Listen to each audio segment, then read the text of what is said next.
Hello everyone, hope you are doing fine. আমি এখন আছি এয়ারপোর্টে, বুঝতেই পারছেন আপনারা। আমি এখন যাচ্ছি নাগপুরে। মানে কালকে আমি বম্বে থেকে কলকাতা এসেছি, আজকে আবার কলকাতা থেকে নাগপুর যাচ্ছি। আমার খুবই বিজি শিডিউল। আমি আগেও আপনাদেরকে ব্লগে বলেছিলাম যে আমি সবসময় ট্রাভেল করছি, আর আমি কিন্তু এটাতে খুব এনজয় করি, আমার ভীষণ ভালো লাগে। আর আমি নাগপুর যাচ্ছি কারণ আমার মেয়ের শো আছে ওখানে। আজকে বুদ্ধ পূর্ণিমা, আর শোটা বুদ্ধ পূর্ণিমা উপলক্ষেই আর কি। আর শোয়ের টাইমিং শিডিউলটাও বেশ একটু অন্যরকম, মানে ভোর 4:45 থেকে শোটা আর কি স্টার্ট হচ্ছে। অনুষ্কা অলরেডি পৌঁছে গেছে নাগপুরে, ও রিহার্সালও স্টার্ট হয়ে গেছে। আই থিঙ্ক মর্নিংয়ের মধ্যেই শোটা শেষ হয়ে যাবে, তো তারপরে আমরা আবার অন্য জায়গায় যাব।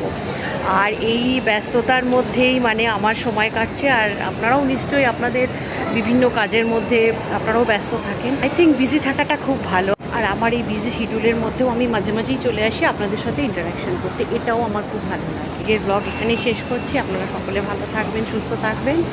Bye bye.